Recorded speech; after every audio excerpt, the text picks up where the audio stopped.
Welcome to the John Freakin' Muir Pod. Lace up those boots and sling on the pack for a romp through trails, short and long. With your host and Renaissance man, Doc. It's time to embrace the suck.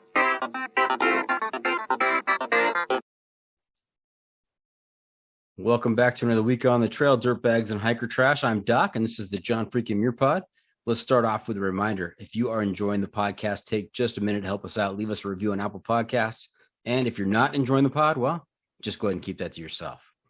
Well, this week we are talking to canyon guide, intermittent blogger, and bona fide hiker trash, Jackson. How's it going, Jackson? I'm good. How are you doing? Good, thank you. Now, I say bona fide hiker trash. Is that self-described hiker trash? Do you identify as hiker trash? Yeah, I mean, I think at this point it's an appropriate term. Yeah. And what are the qualifiers? What do you have to do to be considered hiker trash? It's not just picking up a hat at the local outfitter that says hiker trash on it and being able to wear it. I mean, you got to have some cred. Yeah, I mean, I think you got to go try to hike a long trail at the very least. So I've done a few of those, so I think I qualify. Okay. You know, IB Tat, his qualifier was you had to spend at least one night in a public restroom. Oh, that's pretty good. Yeah. I mean, I think eating out of dumpsters is a pretty good one for the hiker trash label as well. I've done my fair share of dumpster eating. Okay. What is the what's the key to good dumpster eating? Avoiding like you got to avoid the meat stuff and making sure that if you're going to be taking things out of dumpsters that it's like relatively fresh or at least can be cleaned off. So, I mean, I don't eat meat, but I don't take meat out of dumpsters regardless. That's just like a hard no for me, but produce and stuff usually pretty okay. Is there a prime time you're looking for? Is it like a late afternoon or is it early morning? I think that depends on where you're dumpster diving and, like, cause some places have security cameras and I've gotten like I've been like dumpster diving and then gotten yelled at outside of grocery stores, and other places just have locks on things. And so, or like, I mean, trash cans at restaurants are usually pretty good sometimes if you're in a trail town, but I'm always a fan of just eating off of other people's plates and stuff right at the table. So I've got that same skill. Yeah. In fact, it's an important one. Yeah, I've got a great story that I don't know how great a story it is. I think it's pretty funny because when my wife and I were in college, we went out with a friend of ours, and he was sitting across from us, and we're at this restaurant, and she's obviously finished eating, and he reaches over and starts picking at her plate. I said, dude, hey, I have the first right of picking stuff off of her plate. That comes with the territory with that.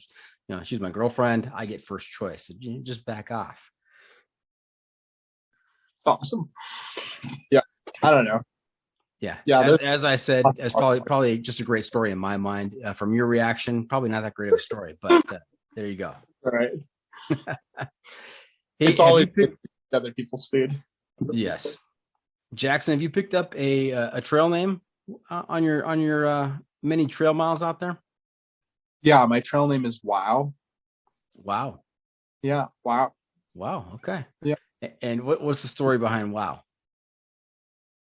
I mean, the story's not like necessarily super appropriate for like my professional setting probably, but like generally speaking, I'm kind of like, wow, this is awesome. You know, wow, are you guys seeing this? Like, wow, I'm like pretty drunk right now. You know, wow, this is great. You know, I think it's that, you know, I just say it a lot. It's nice to be pretty amazed, I think, with the world and with the trail. So that is a good outlook on life, right? To constantly be in the wow state of mind.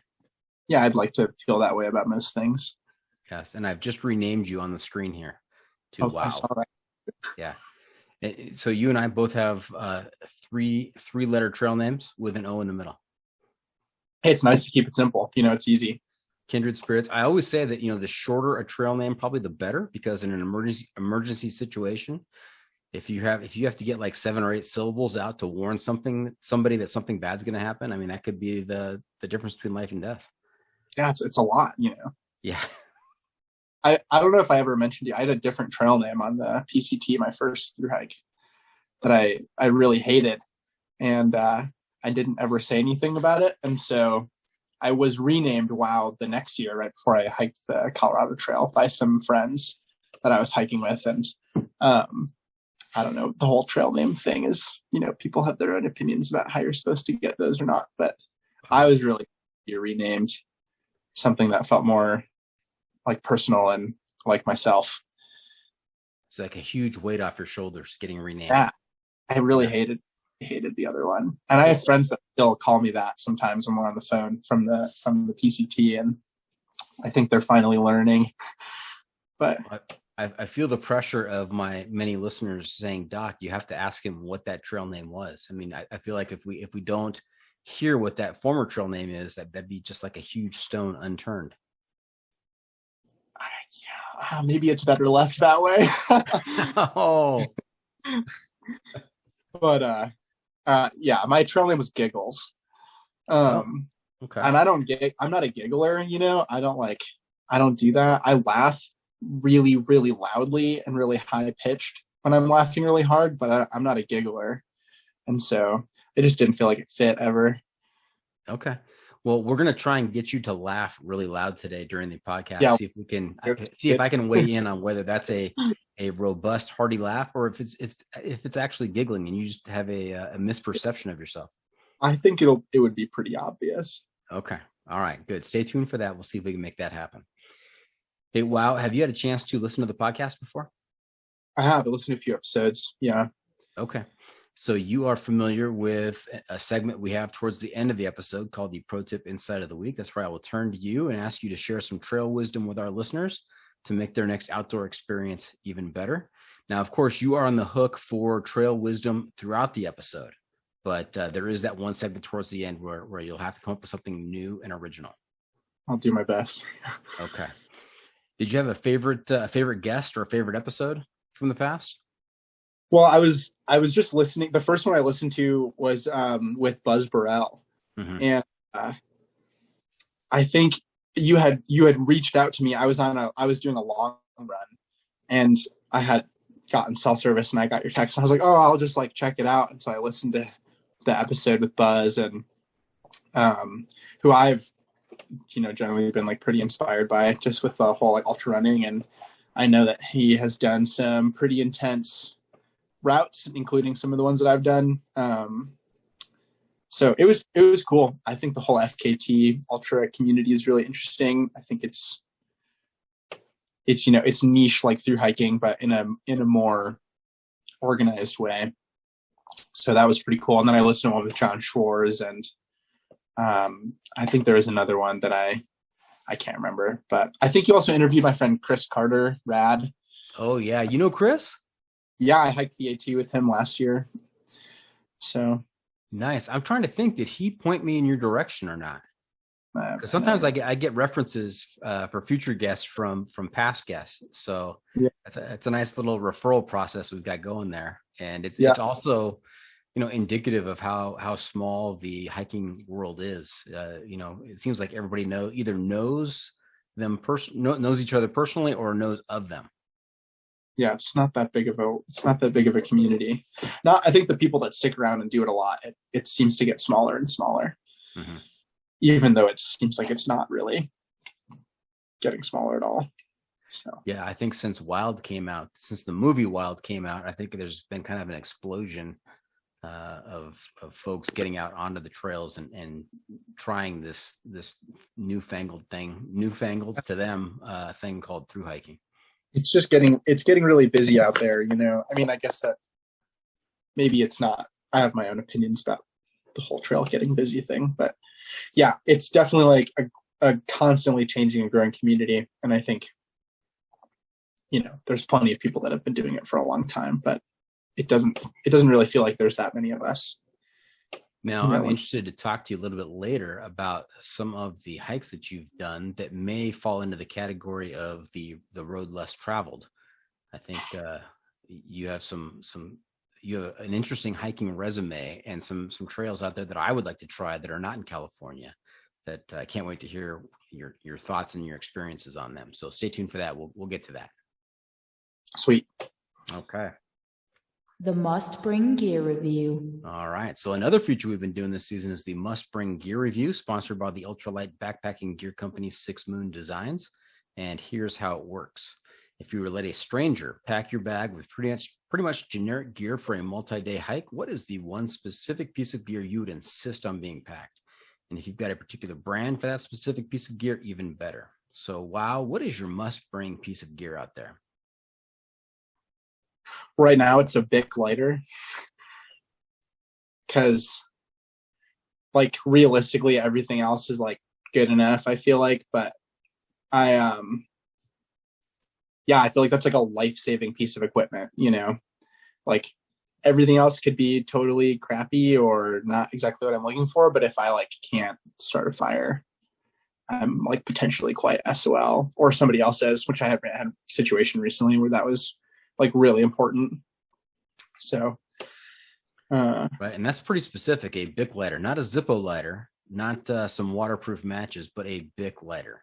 Well, they're just like tiny, the little tiny ones are so nice and convenient. Mm-hmm. Yeah, and that's when you're in all the other gears, like whatever, you know, it's not like that big of a deal. right. And so if all the other gear is pretty much whatever, what is your base weight on your longer trails?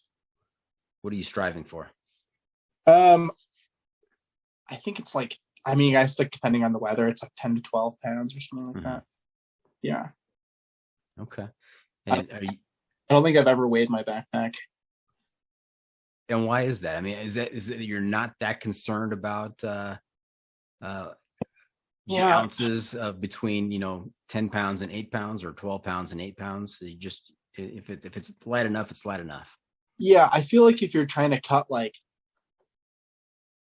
I just don't think it's that big of a deal. Like, my pack is pretty light. My gear is really dialed for me. You know, it's sometimes going to be heavier. Like, it was a lot heavier than I wanted it to be last winter when I was finishing the AT because it was cold and I needed to carry more clothes, you know. But I don't know. I just don't really feel like it's that big of a deal and like that important, you know. Okay. Now, are you a tent guy or a tarp guy or cowboy camping? I have both tarp and tent setups depending on what I'm doing. Mm-hmm. So I have like a little teeny tarp that I use out west because it doesn't rain very much, and then I carried a trekking pole fully enclosed tent last year out east. It was just too wet and too rainy to not have. Yeah. Right. And are you a sleeping bag or a quilt guy? I'm a quilt person. Yeah. Nice. I cannot imagine making the transition back to sleeping bags. I just don't see the point. But I move a lot in my sleep and I like feel very claustrophobic and uncomfortable in sleeping bags anyways. I just like have not been less warm in a quilt knowing how to use it properly, which I think is more of like a skill set thing than like quilts are better than necessarily than sleeping bags. But yeah, I've got a trip on the High Sierra Trail starting next week, and I'm taking my my 6 Moon Designs trekking pole tent and a quilt. Yeah, and, looking forward to it. It's probably going to be really nice. Yeah, so. On the High Sierra Trail, which I've heard is really beautiful. You haven't made it out to the High Sierra Trail yet? No, I mean I've done a few other Sierra trips. Right. Yeah, but not that. Okay. It's the hiking pole. All right. Speaking of hiking poles, this is a great transition. This is poll POLL, not POLE. This is a 7-question survey that's going to help me determine how sane you are. All right. So, I mean, if I were to ask your close friends out there to give you a sanity ranking on a scale from 1 to 100, where would you fall, do you think? What would they say? I think that would vary. Yeah. Depending on who you asked. All right. Your really close friends, what would they say? I think they'd say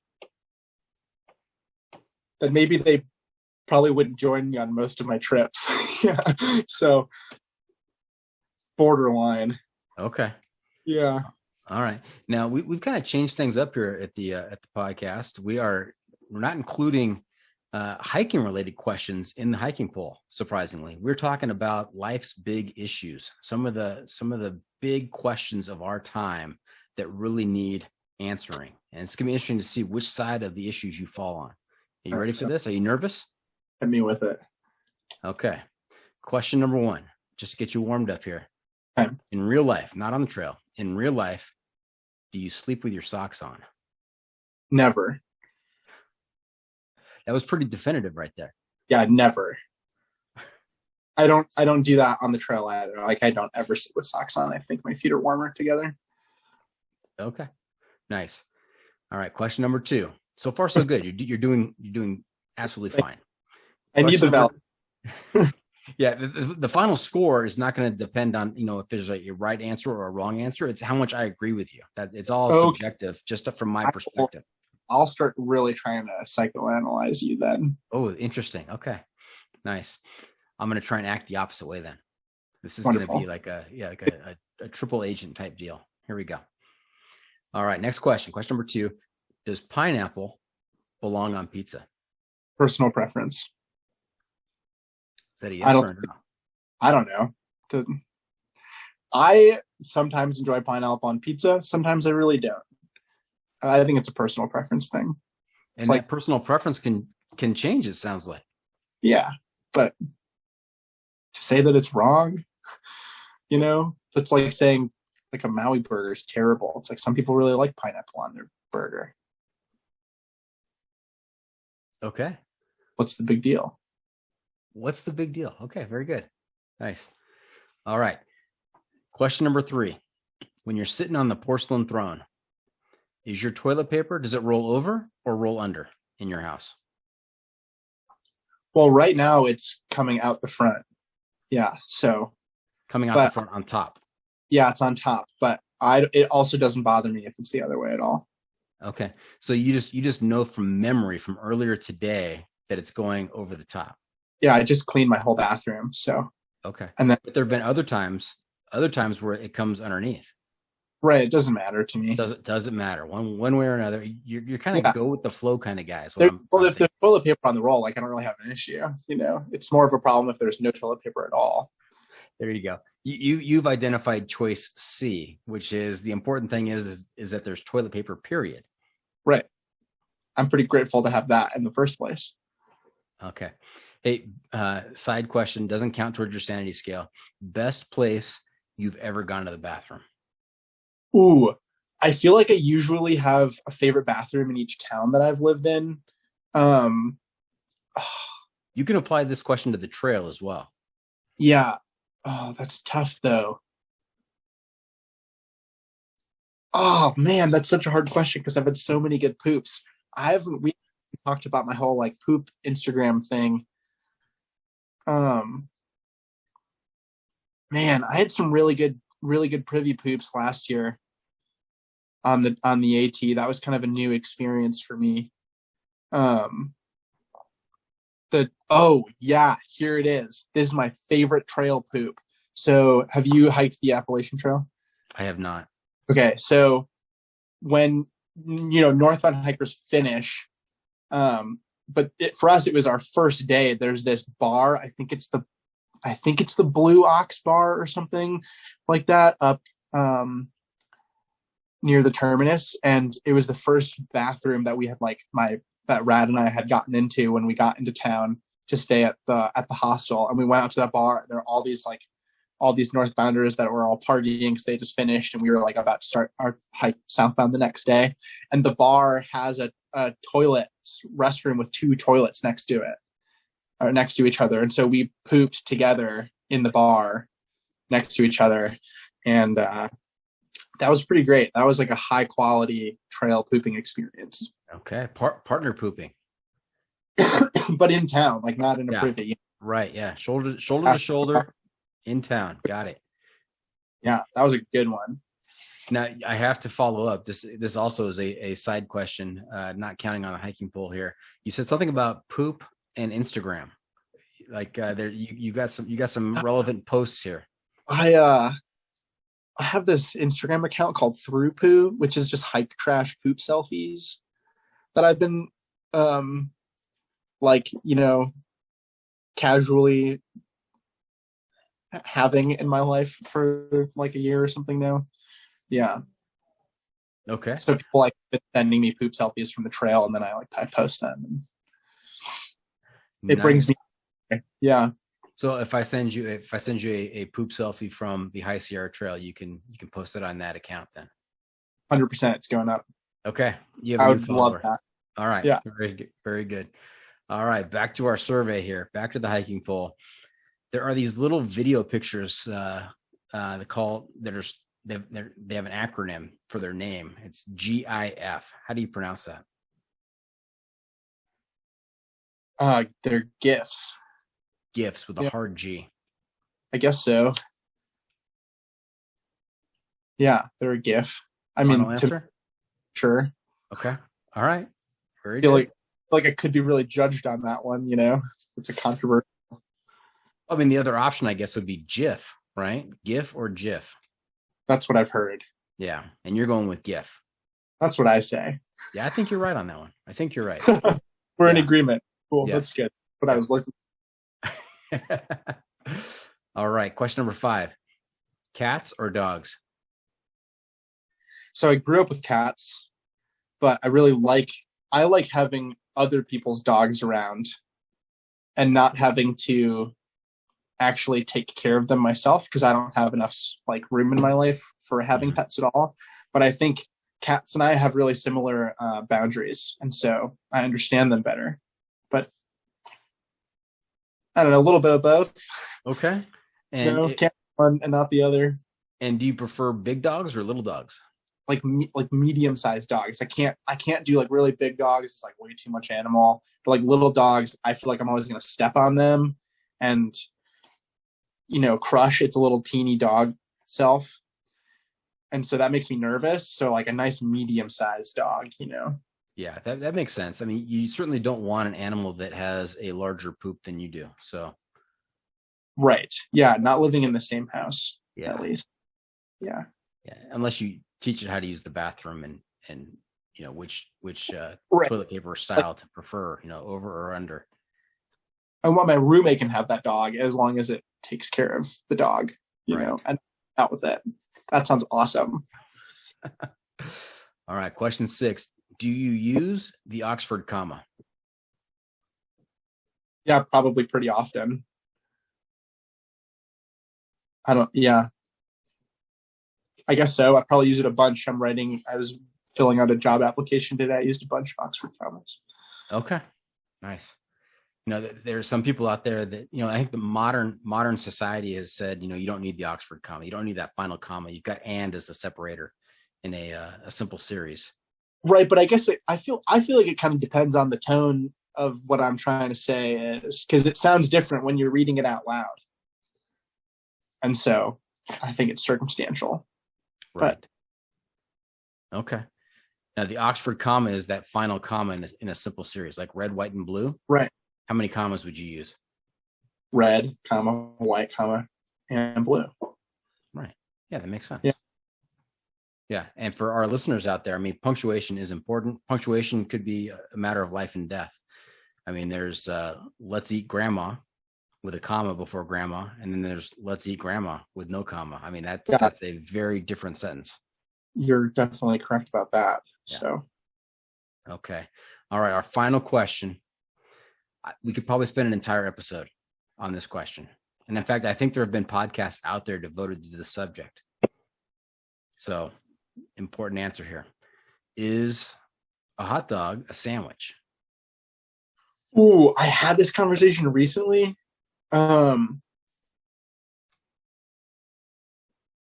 don't know if there's really a definitive answer, because I feel like sandwiches, I feel like they don't require 2 pieces of bread. So I guess in technicality, sure, I guess it could be. What would be the argument against it being a sandwich?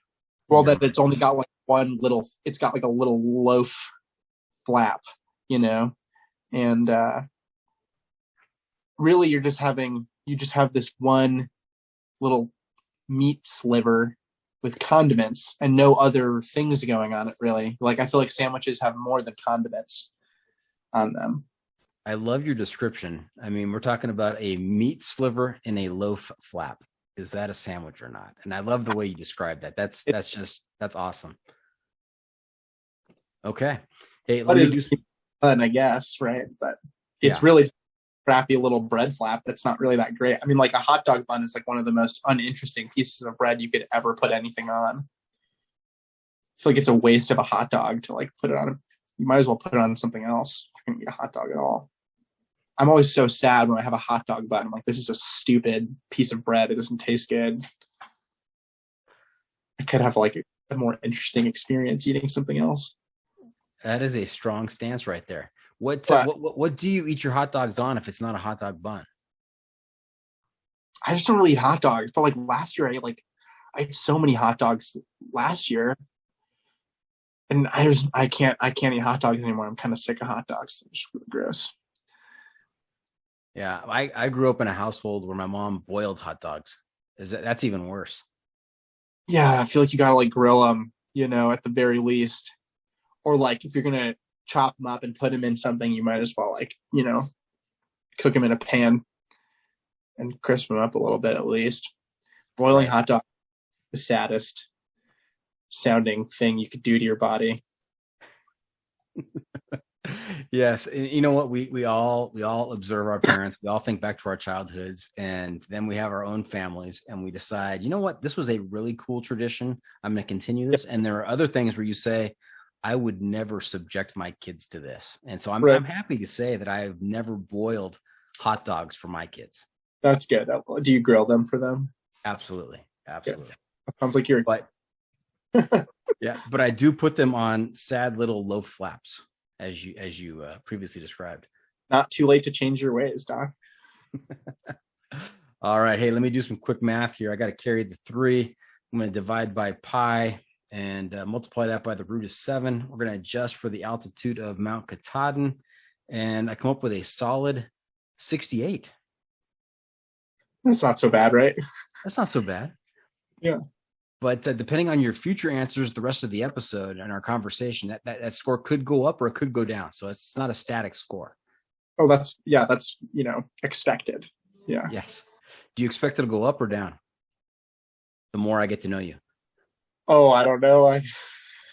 I don't feel like any crazy person really gets to decide how crazy they are. But I guess we'll see. If you think that you're crazy, I mean, does a crazy person ever think that he or she is crazy? I mean, isn't that the definition of crazy, that you act crazy and you think you're sane? I mean, if you wonder if you're crazy, that means you're sane automatically, right? Or am I getting that wrong? I feel like right now I'm having this like personal situation going on where I just feel like I'm totally insane, but realistically, I actually am not the crazy person in this situation, but it makes me feel totally nuts to like have no idea why this is why this situation is so complicated and challenging. So maybe I am totally insane and other people aren't, and maybe it's the other way around. I haven't figured it out yet. So now, is this a situation that we could help you talk through here on the podcast, or is this just too fresh right now? Well, like I am just sometimes continuously baffled by people's inability to be direct when they're communicating about things. So that's, maybe as deep as it needs to go without divulging people's personal information in this situation. But we'll say that living with people is hard, and not everybody is a good friend. Some people are just roommates, I guess. Yeah, and you know what? A truer word has never been spoken, that living with people is hard. I've been married for 30 years and I'm still figuring stuff out. I think that's just how relationships work. Some relationships just need much stronger boundaries than others. And some don't need to really be relationships for as long as they have been, So. Okay. And I think people's communication styles, when they try not to be confrontational, so they don't take the direct approach, sometimes that leads to more confrontation than if they had just been direct. Right. Well, because like confrontation usually kind of helps us avoid conflict, you know, and so I really like to be very direct and upfront and specific. And I think that sometimes is kind of intense for people. But, you know, if that doesn't happen, then we end up having issues. And like, so we're having some issues right now. And so I'm kind of being direct and upfront and intense, and it's not necessarily always received well after the fact. You know, it's definitely better to do it at the beginning. And so some mistakes were made on my front, and trying to make up for that lack of communication now. It's kind of challenging, but it's getting there. So, you know, just like uncomfortable. Communication can be uncomfortable. And it's, I think, especially uncomfortable when you're like dealing with it on the back end rather than before there are problems. So, and there's like hurt, you know, people get hurt feelings, and there's resentment that's been built up, and you got to navigate that now, which takes work and is hard, but it's just, I'd rather do it than have continued resentment and issues going on. So we're seeking clarity. Well, I hope that our little discussion here was a little bit helpful. Be able to talk through some of this stuff, and we'll move on. Yeah, we can move on. Hey, before we get too far down the trail, let's back up a little bit. We would love to hear your backstory, hear about where you grew up. You played any sports and hobbies as a kid, and how did you get involved in the thru hiking cult? How are you convinced that being out in the dirt for months on end was a good idea? Yeah, so I grew up in Ann Arbor, Michigan, which is a pretty big college university town. And Michigan is like very outside of a lot of the larger cities, like a relatively like rural area. And I never really liked living in Michigan. I was not into football. My family wasn't into football growing up, and that's like kind of a big thing. Growing up with the University of Michigan around, and like, you know, town like shuts down on football days. And I just wanted to leave. I just never wanted to live there, and I didn't want to go to school there, and I didn't want to like stuck in Ann Arbor like all the townies. And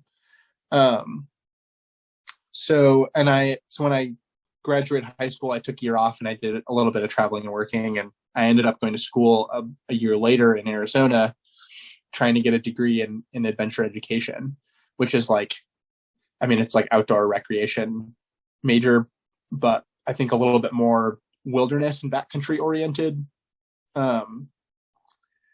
And I was doing full-time classes for a year. I broke my foot my first semester, so I missed out on a bunch of trips, like pretty significant backcountry classes. And so then I couldn't take a bunch of classes my second year because I didn't like qualify with enough backcountry experience.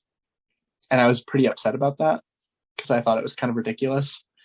And I started trying to see if I could design my own classes, which is one of the sort of like benefits of the college that I was going to, is you can write your own curriculum and take your own class.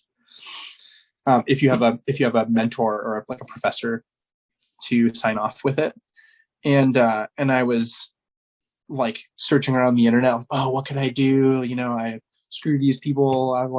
I'm going to do my own cool course, and I'm going to bike pack the Baja Divide. And then I was like, I cannot do that. Like, I don't even have a bike for that. You know, I have no experience. I'm not about to I was like 20. Like, I'm not about to like design a, you know, semester long class in Mexico, like by myself on a bike, you know, with like no experience doing any of that stuff. And I found out about the Pacific Crest Trail.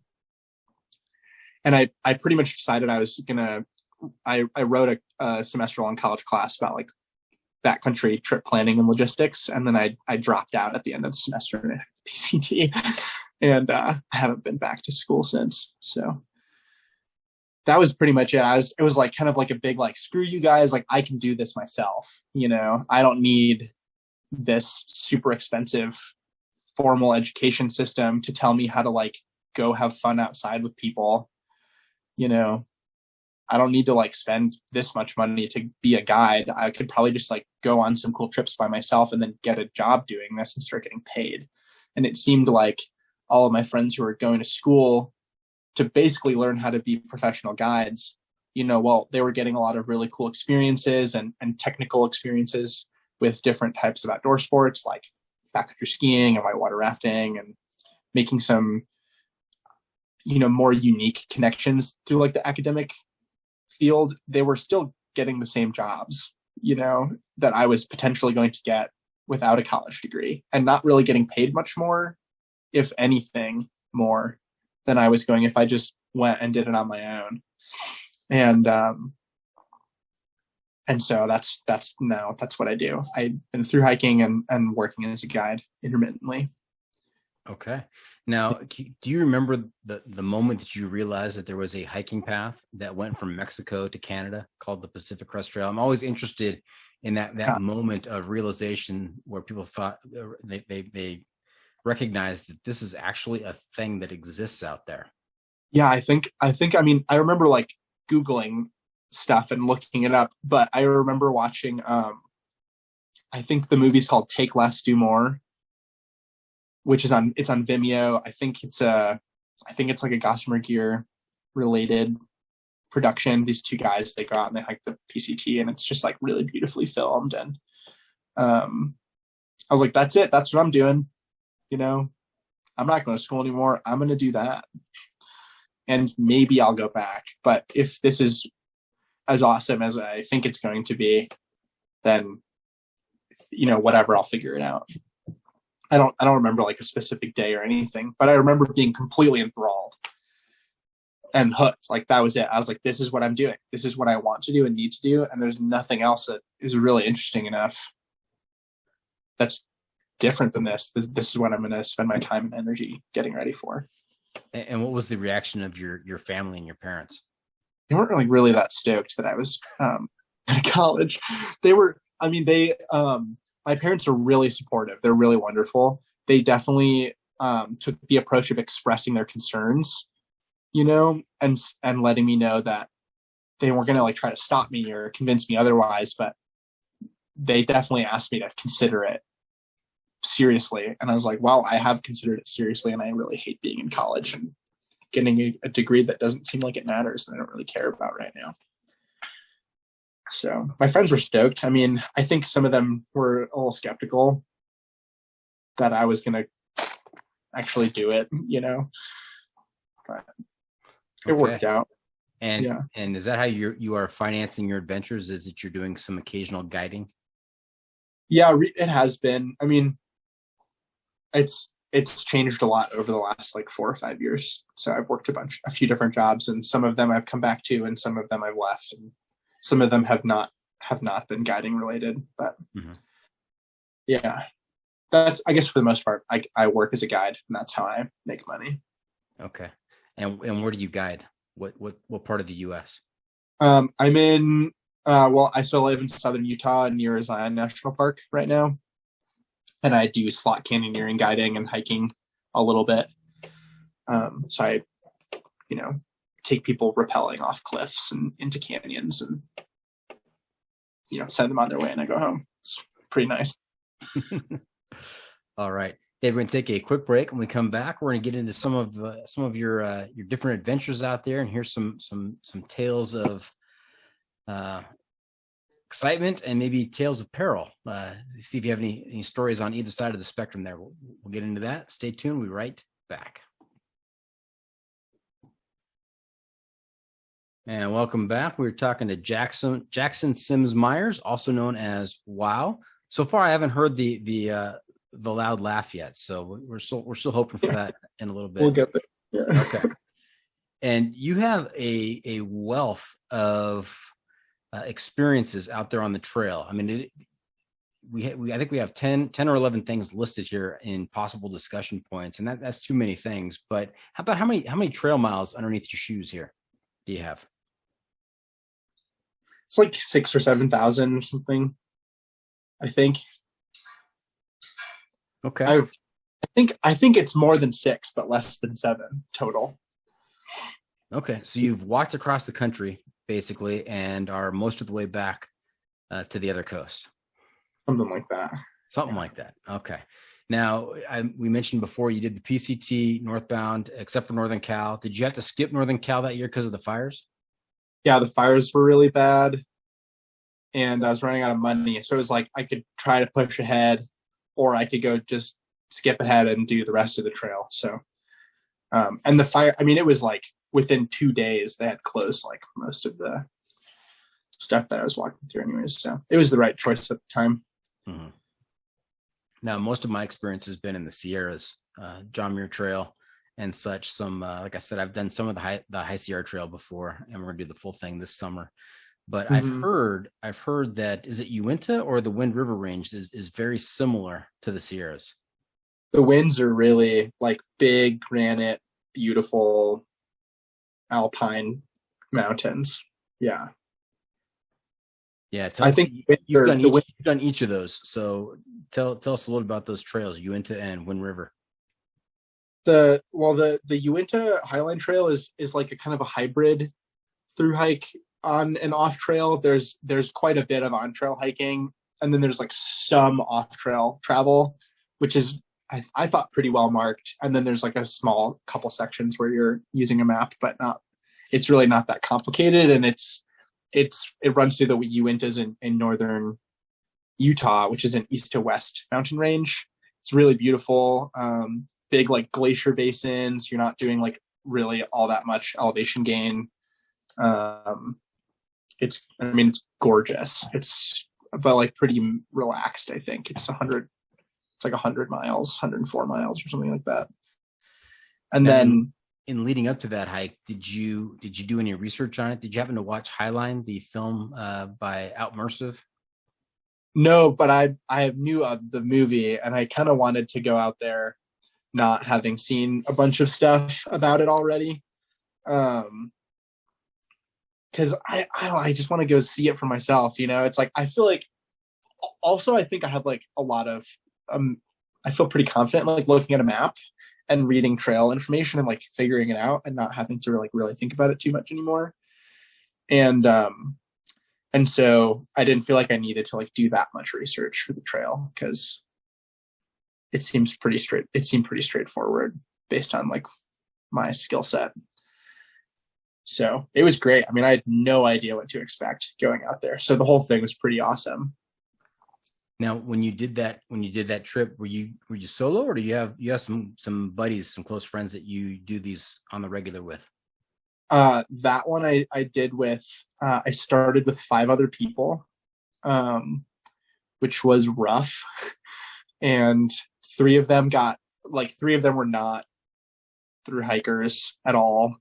And I had kind of set some pretty high expectations or like standards for the mileage that I was going to be doing. And I said, if you guys think you can handle this, you can come. And they had to drop out on the second day. And at the last like trailhead before you enter like the long stretch with difficult access. And so we just left them at this lake near a trailhead with a road and finished the trail, me and the other 2, and picked them up at the end. But yeah, did they still talk to you?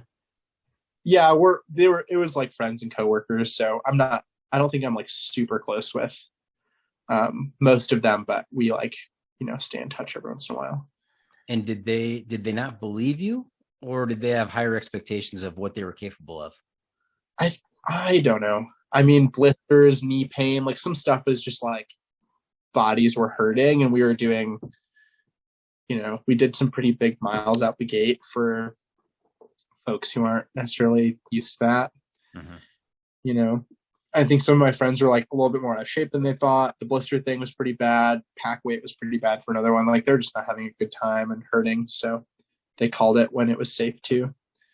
And we kept going, I'm glad that we did because I had a really cool experience. That was like the most, I think, scenic section of the whole trail was the last, 3.5 days or whatever it was. Right. And what was your best memory of those last 3.5 days? Favorite site out there? We had like really nice sunsets every day, and the trail sort of like, I mean, you start off in like pretty low elevation, kind of like high desert for like 20 or 50, 40 miles or something like that, and then you hit Alpine zone, northern Utah Alpine, and you just go over these passes and then down into these huge basins, and then up another pass, and then down into this huge basin, and then you cross over like Utah's highest mountain, which is Kings Peak. It's like 13,000 something feet. So it's just really gorgeous. And since you're always walking, we were always walking towards the sunset. So every night we were hitting these beautiful passes and these basins with these incredible sunsets every day. It was amazing. So I think that was a highlight. It was cool. Nice. You know, challenging dynamics with the people who were there. It was a really awesome trip. Gorgeous. You're going to have to share some pictures of those sunsets. Yeah, it was cool. And then how about the Wind River Range? Badass. It's like if the Sierra were steeper. Because the winds are, I mean, it's not like as long of a range, but you have these much more, the walls just feel like they come up so far above you and they're so close. Whereas the Sierras, I feel like, have always felt more like stretched out and like enormous. The few times I've been there just feel really tall. And so you go, I mean, just really big ups and downs in these big cirques. And it's my favorite mountain range for sure. Definitely. I think like scenic value mile for mile, that's like the most scenic through hike I've ever been on. Okay, that's now on the bucket list. I've got to get out to the winds and do the Wind River high route. Yeah, it'll blow your mind. And it's, you know, at least there's a couple different high routes. We did Skirkas, which is, you know, mostly off trail travel. So, you know, for a little bit of time, you're on a trail at the beginning and at the end, but generally like you're not near anybody or on any hiking paths for most of the route. And you're up quite high. So it's spectacular. Yeah, and we talked a little bit earlier about how crowded things are getting out there on the more well-known trails. Based on that conversation, I'm thinking that you probably enjoy the off trail more than the on trail experience. Is that accurate, or what do you think? Yeah, I think it is. I mean, the Wind River High Route, we probably saw like maybe saw 10 people, you know, like that we crossed paths with in 6 days. And like a few of those people we saw at the very beginning when we were on the trails. And then we ran into like 2 or 3 other groups that were, groups of 2 that were heading the other direction on the high route. So it was very isolated. Like we never camped with anybody ever. We barely saw anyone. You know, we go like an entire day. Like, you know, there'd be some people like coming down the pass over there and we'd walk along the other side of the lake. You know, kind of, it was cool. It felt really out there. That was my first like route. I hadn't really, like the Uinta Highline Trail I had done just prior to that, sort of to like see what it would be like to kind of do a less trail oriented through hike. So. Right. Any type 2 adventure out there on either one of those trails? Yeah. Well, the Uinta Highline Trail was pretty mellow. We had nice weather, and outside of like my friends like struggling to hike, it was pretty relaxed. And then the winds, same thing, like perfect weather until the last day. And I was with my hiking partner, this guy Uncle Nutsack, and we had packed for 8 days, not really knowing how hard it was going to be. Which is like a pretty friendly average per day for the route. It's a 97-mile route. So, and then on the 6th day, we were getting close to the last mountain summit and the descent back down to the trailhead. And so he's like, you know, we should just finish. we could get home tonight and we could get to the trailhead and drive the 9 hours back to Utah and be home tonight. If we get to the trail before dark, we could be home by sunrise. And I'm like, oh, we totally could. And so we started hauling ass up this it's called Downs Mountain. It's just over 13,000 feet, and like 5 thunderstorms rolled in right as we were getting up to the top at like 1:30 or 2 in the afternoon, and like we're getting a little nervous, and we start hiking down, and there's this big snowfield. It's a big snowfield, and there's this ridge of big rocks, and you can just take the snow or the rocks, doesn't really matter. And we're on the rocks, we're crossing the snow, and we're getting to the rocks, and it goes flash boom, flash boom, flash boom, like lightning, hail, wind.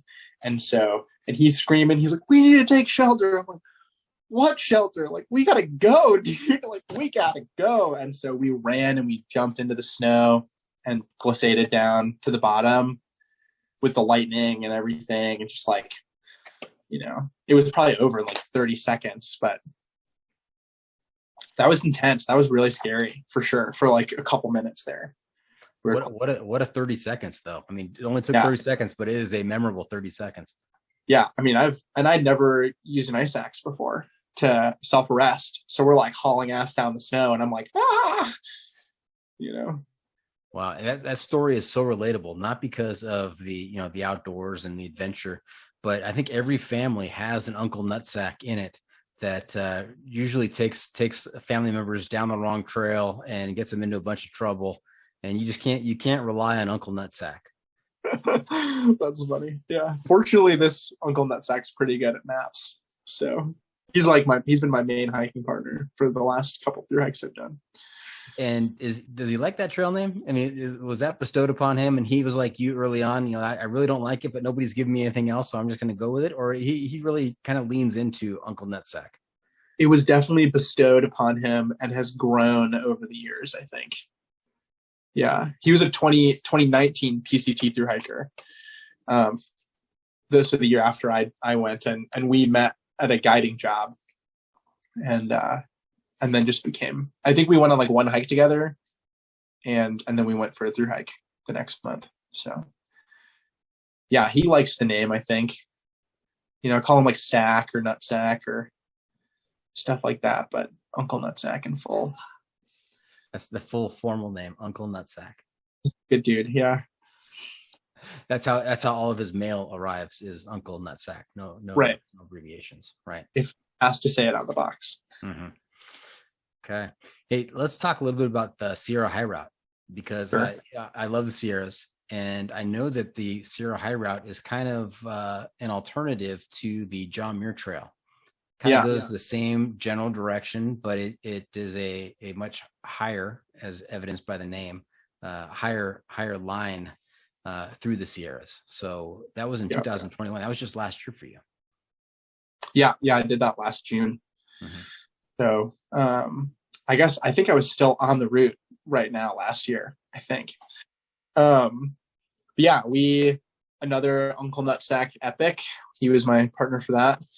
And maybe we'll be in the fall for another trail, potentially, but yeah, it's cool. It starts in Kings Canyon, Sequoia, at the Roads End Permit Station, which is like outside of Fresno. It's a little bit further north, and west than where the PCT enters. Like Lone Pine, like the Lone Pine Trail entrance is quite a bit further south, I think. So it's north of Forester, I think. I might be wrong about that, but I'm pretty sure it's north of Forester and all that stuff. But so you come in from the west side, and you hike like kind of north and east into the middle of the Sierra, and then follow the same mountain corridor all the way north up to Twin Lakes, which is like a little bit south and east of Sonora Pass. So it's still like 200 miles. But it's definitely a lot harder. There's a lot less, there's like a lot less trail, obviously. And you do a significant amount more of alpine passes than you would do on the actual trail. I think there's like 20 something passes. So like 21 or 27 passes, something like that. It's quite extensive. And did you ever find yourself thinking you knew where you were and realizing that you didn't? Yeah, kind of. I mean, I guess like Have you done high routes ever, or like done much map and compass travel? I have not. No. Yeah. I think the thing that's really different about like through hiking with like your phone and there's a trail is that you don't think about where you are as often. Whereas like when you're traveling and your primary navigation is like a piece of paper in front of you, you're like constantly engaged and looking at where you're going and where you are. And so we were regularly, like every like 10 to 20 minutes, you're like looking at your map, either walking or stopping and kind of orienting and making sure you're not going in the wrong direction. And some of these trails, like particularly in the Sierra High Route and especially in the Wind River High Route, it was like you had to go around a lake at a certain direction or there were cliffs, you know, or like if you miss this pass or you miss this turnoff, like you're going to end up in a totally different area, like walk through the forest, you know. And so we spent a lot more time being really sure of where we were so that you don't get off route. I mean, especially when you're trying to move quickly, it's not like we were taking our time. So we were like really not trying to make mistakes navigating. Yeah, and if some of our listeners are out there listening and saying, you know, how do I get good at map and compass skills? I mean, what is a good resource for them to look to? I mean, there's a great resource on YouTube about how to like set a bearing and read a map. You know, I mean, I feel like right now in my mind, I'm like, oh, it's like kind of basic, but like if you don't have a lot of experience looking at a topo map and knowing what all of the information on it means, and then also how to navigate with that, I think it can be kind of a lot. It just takes practice. Like it's not really that complicated, and it's especially different when you're in an area that doesn't have really obvious landmarkings. Like when you're in the Sierra or in the Winds or somewhere where you're above tree line and there's really big mountains around you with obvious features, it's a lot easier to tell where you are. You can be like, oh, if I know how to read a map, that's that mountain right there, you know, because I can translate the topographic lines to what that looks like in real life, and that's that mountain. So you can place yourself really easily. But when you're in a forest or like in an area that's much more, you know, has a more mild profile, I think it can be a little bit more challenging. So yeah, you brought up an interesting point, and I see some commonality between this interview and an interview I did yesterday with David Smith, who's currently on the Appalachian Trail. Mm-hmm. And he talked about getting his master's degree from the University of YouTube.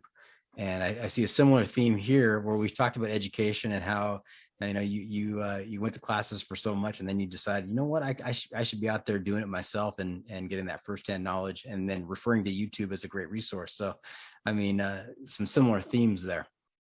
I mean, there's just like so much information online that's so well, I mean, a lot of it's like really poorly explained. And so I think, you know, there's a lot of good stuff. You have to like spend some time digging.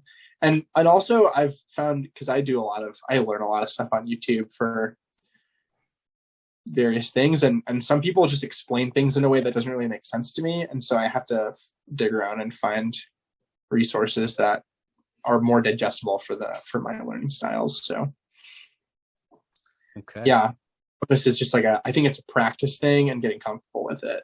Yeah. And I always, because I'm not screwing around. I mean, my phone's like my best resource for navigation, but the maps are better for a lot of stuff. Okay. Now you did another high route in 2021. You go ahead and pronounce it for me. The Wemanooch high route, that one. The Wemanooch high route. What state is that in? It's in southern Colorado. Okay. Yeah, it's short. It's 50 miles from outside of Durango, like right into downtown Silverton. Like the route ends in Silverton. So you walk into town, and like I ended my hike at a pizza shop. That's the best way to end all hikes, right? It was awesome. Yeah, it was great having a pizza and a beer. Was there pineapple on the pizza? There was not. It was a veggie Thai pizza. I have no idea what I had. It was good though. I guess that could be another question on the hiking poll, future hiking poll. Do vegetables belong on pizzas? Always. But I don't really eat meat ever, so. Okay. vegetables for sure, like as many as we can put on it. We talked about eating hot dogs earlier, so I'm confused now. Yeah, I like sometimes eat meat, sometimes I don't. I mean, like last year I was eating all these vegan hot dogs.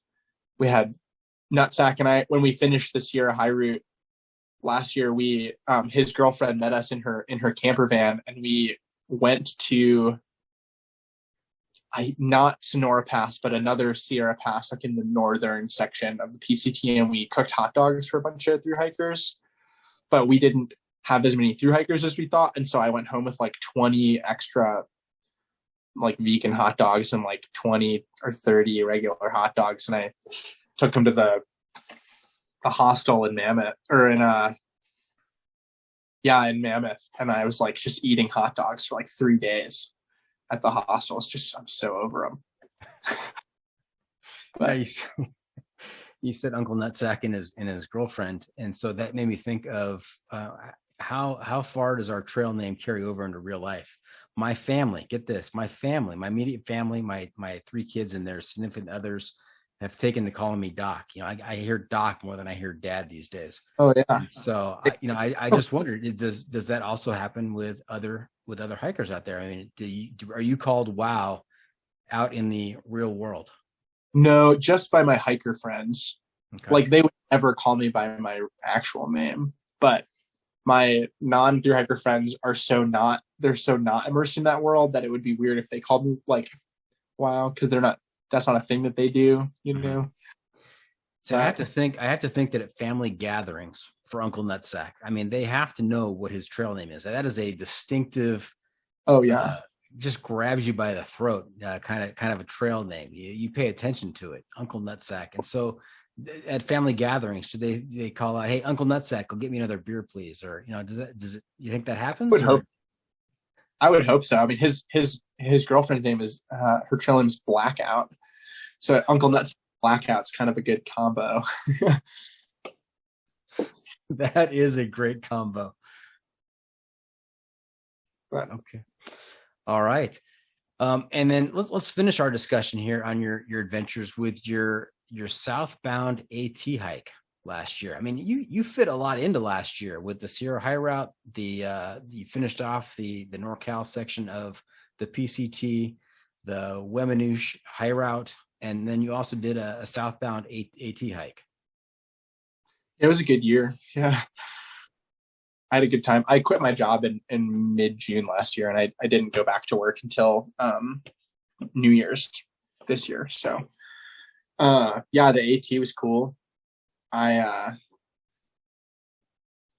was really excited to do it southbound at the time of the year that we started. So I think I told you I was doing it with my friend Rad, who I met on the PCT in 2018, and we had hiked a section together in a little bit in Northern California, and then have just stayed in touch. And last winter / spring, before either of us had gotten on the trail, we were catching up in like February or March, and he's saying, you know, I'm starting to do the CDT, and I'm going to go do the Great Divide Trail section link up, you know, when I get to the end.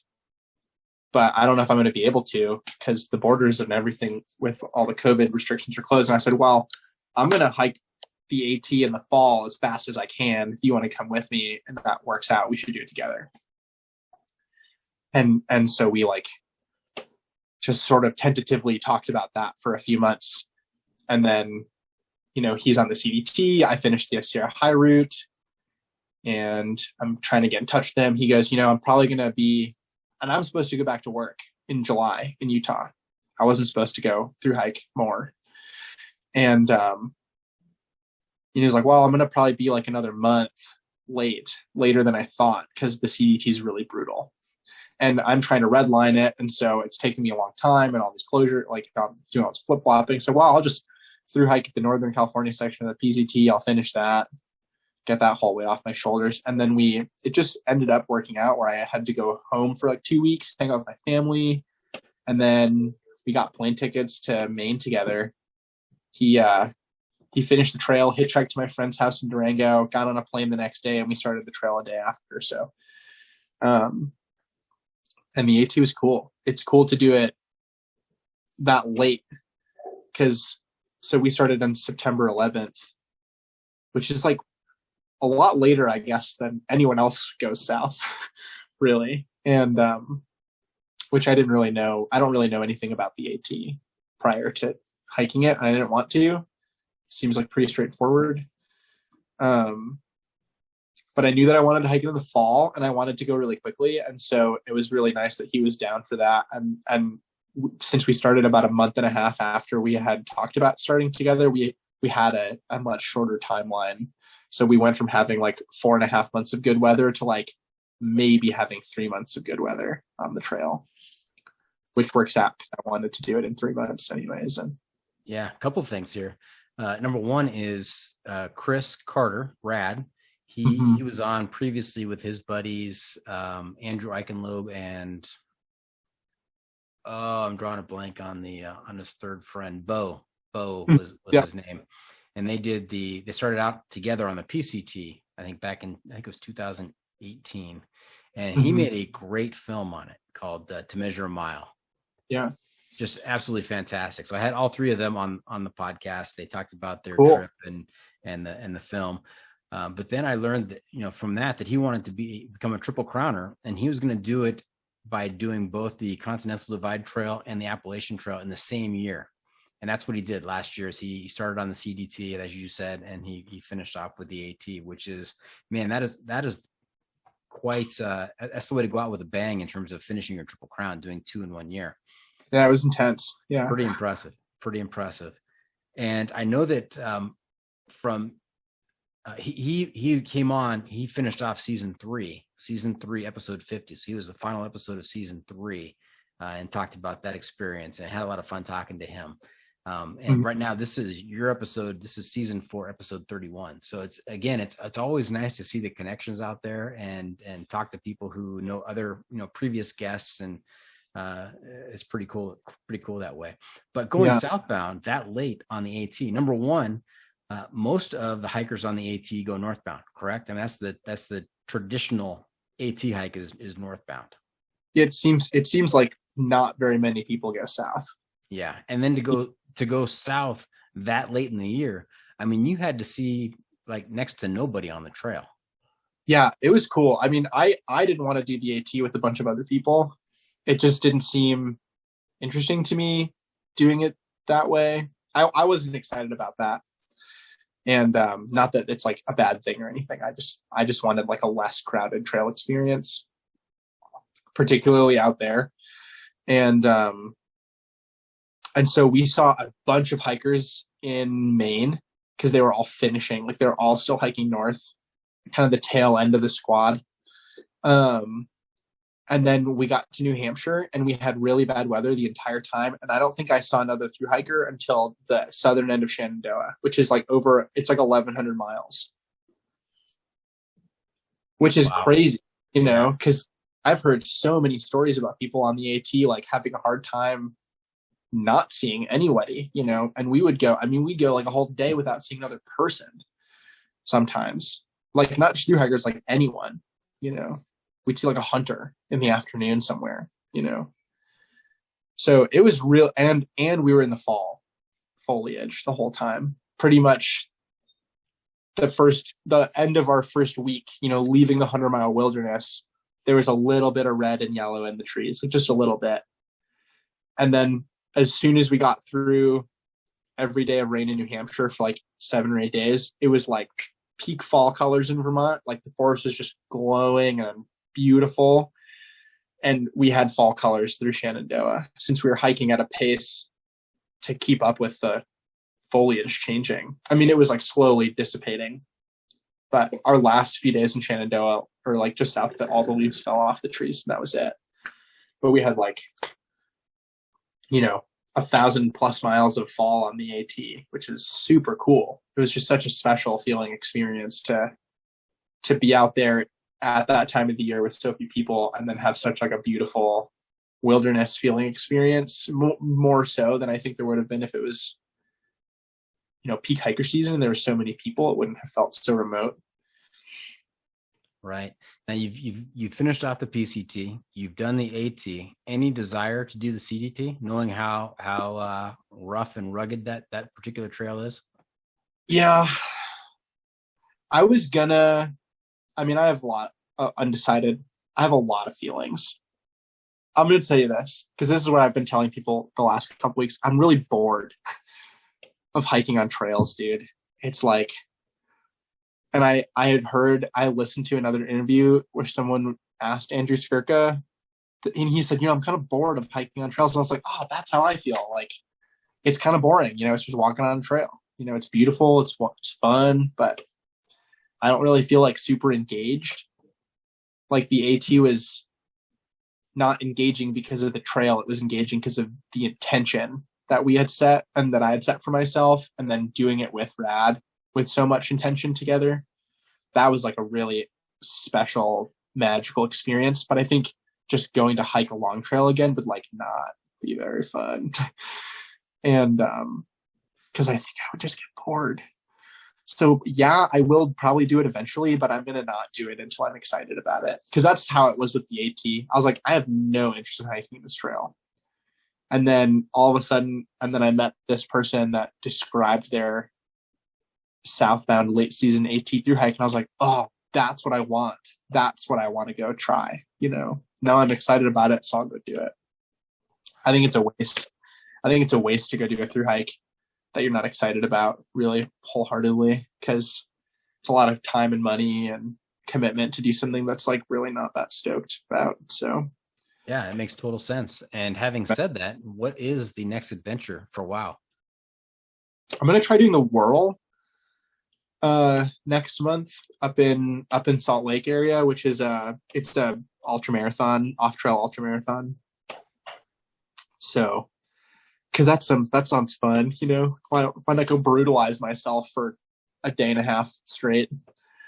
But I just spent the weekend up there checking it out. It's you want me to tell you about it? I'm guessing. Let's hear it. Yeah.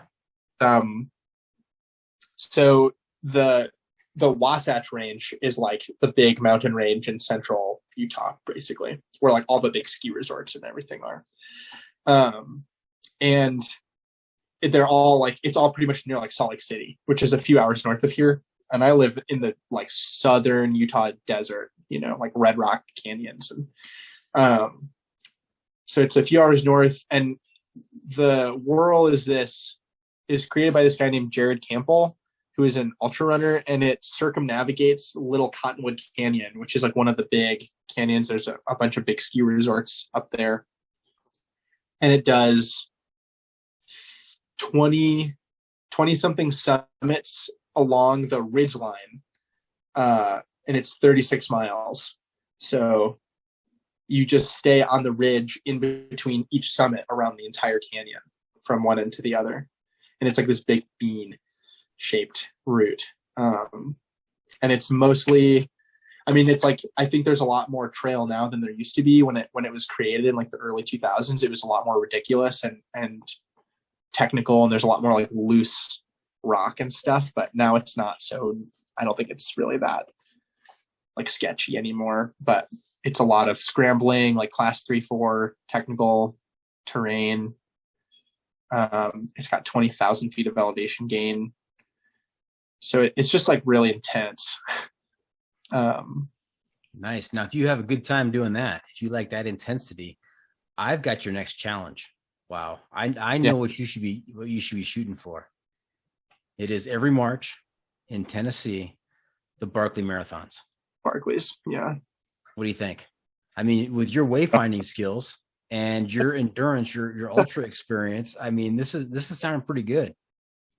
I feel like if I was to go show up for the Barkleys, I'd be that one person that they like pretty much banked on failing, I'd be that guy. I'm not like that into running. Well, it's not a lot of running on the Barkley, right? It's a 25-mile loop, roughly 25-mile loop, but it is like straight up and down in some places. It's just grittiness and sticking to it type of endurance. The Barkleys sound like if you really wanted to spend like 3 straight days walking through thorns and just hurting yourself, then you might like that. Maybe. That doesn't sound like a good time to you? Not today. Maybe ask me. Oh, yeah, I probably would like want to try something like that at some point, you know. I think there's like that's a level that I'm not ready to like really look at yet. But imagine the movie rights we could sign this to. If you get the one invitation to the guy they expect to fail, and you win it that year. I mean, you stick it out, and Cinderella story. I mean, who would play you in that movie? Which actor? Oh, I don't know. It's a documentary, right? You'd have your own film crew with you. Perfect. Yeah. Uncle Nutsack. He can play Uncle me. Nutsack. There you go. That brings it full circle. Perfect. All right. Hey, wow. You know where we are? Oh, we're at that part of the show. We are. The pro tip insight of the week. That's right. That part of the show where you get to share some trail wisdom with our listeners to make their next outdoor experience even better. What do you have for us? Yeah, I was thinking about this. Because, okay. I feel like if you're going for a thru hike, there's like never a good reason to compromise on your experience. Ever, you know, if you're compromising on having the experience that you're seeking, you're going to end up probably disappointed. Even if it's like, because I guess like the example for me is my first thru hike on the PCT. I was like, I was quite naive, I think, of myself in particular, but also just of like how things could look. And I was quite afraid of failing. And so I made some compromises that I really, really didn't want to be making. And I think that like really ended up hurting my experience more than it helped me feel better about how I was feeling. And so, ever since then, my goal has been to like not do that, you know, to really like try to stay true to the intention that I'm having. And I mean, that can change. That's fine.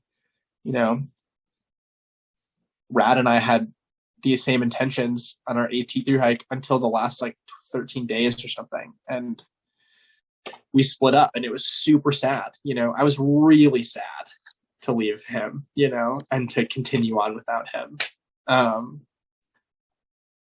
But I know that like if I had compromised on my goal, you know, of finishing in the timeline that I wanted to stay with him because I was sad to leave, that I would have had a not positive experience, you know. I would have been giving up like something important to me because I was sad, you know, and wanted to spend time with my friend.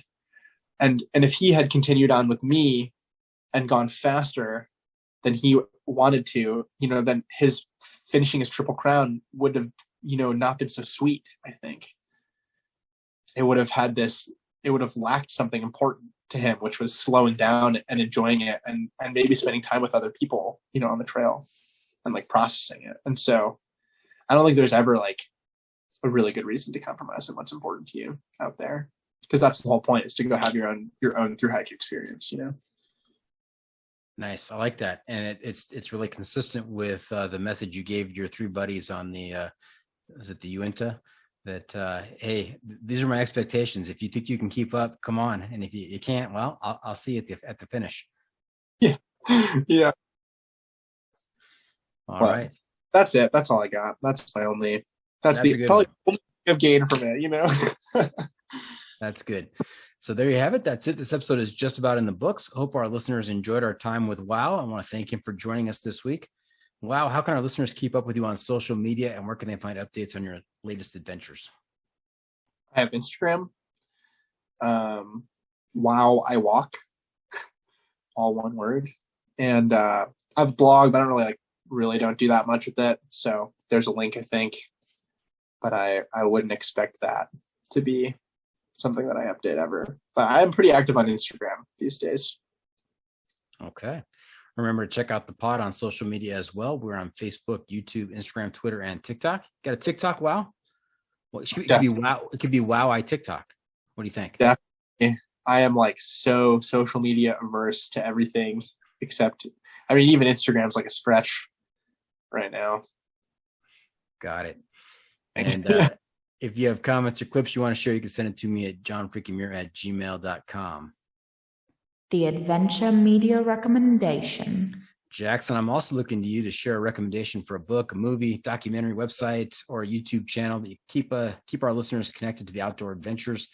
We're calling this our Adventure Media Recommendation. What do you have for us? I mean, I think Rad's Film to Measure Miles is like one of the best PCT films ever made. So that's what I'm going to say. I like don't actually really like stay into the whole media loop for through hiking. I'm really stoked on like right now it's like ultra running and stuff. I just watched a really cool and like adventure stuff. Here we go. Here's a really good one. Okay. This is it.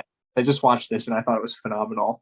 There's this new documentary that just came out recently called The Sanctity of Space, which is by Renan Ozturk and this other dude whose name I cannot remember. And it's sort of an homage to this mountain aerial photographer, Brad Washburn. And then the other part is them like kind of executing this Alaskan mountain expedition that he suggested and took photos of the range. Is wonderful. Super beautiful cinematography and photography and interesting history and story. That's like the coolest thing I've seen recently. That's okay. The Sanctity of Space. And what platform is that on? I rented it on Amazon Prime, I think. Okay. Yeah, it's like pretty new, so I think it's relatively limited. Okay, that sounds like a good one. What have we not asked you? Wow, half calf with that accent right there. That's my daughter, and she is American. She is Southern California born and bred, but she likes to pretend like she's, I don't know if that's English or Australian or New Zealand or South African. It may not be anything. In fact, I asked one of my friends, one of my interview subjects from the UK, if that sounded like any accent he had heard before, and he confirmed no, he had not heard any accent like that. So it's totally lost. Yeah. And so before we wrap things up, I've got just one more segment for you called "What Have I Not Asked You That You're Dying to Tell Us About?" What do we miss tonight? I mean, we didn't really talk about like canyoneering too much, which is like probably my other favorite thing besides through hiking and adventure mountain stuff. But I don't know. You think we covered most of the bases besides that? Okay. I feel like it's really, it's like I get really stoked about it. I don't really know if there's much to say that's like not heinously cut silly to talk about because it just probably doesn't make sense. But I love slot canyoneering and like technical hiking, because through hiking is like doesn't scratch the itch for me. It just doesn't do it. It's like too much walking. And so I love stuff with like technical ropes and, gear systems and like needing to know a lot of different ways of doing things. And I think that stuff's fascinating. And it's like just a really unique environment that you wouldn't ever experience otherwise, unless you like rappelled into a slot canyon. It's like, what? You're not ever going to see that because it's in the ground. You don't ever see it otherwise. That's really cool to me. All right. Hey, what we have to do is we have to have a second episode. We'll call it Wow, the Canyoneering episode. You come back on and we'll spend the entire segment on that. Sure. We can chat. Or you should come out here and I'll take you on a canyoneering trip. Oh, perfect. Perfect. Even better. I'll bring a recorder with me and we'll do the episode from the canyons. Yeah, that would be wild. All right. Well, hey, that's a wrap from the John Freaking Muir studio. Any shout outs to friends and family, Jackson? No, they're all pretty awesome. I think they know that. Okay. Well, thank you for tuning in. Always remember the trail is the trail. It doesn't care if you want to go downhill. It doesn't care if it's almost dark and you're looking for a campsite. It doesn't even care if your map and compass partner is named Uncle Nutsack. The trail is the trail. Embrace the suck. Right on. Well, thanks, Doc.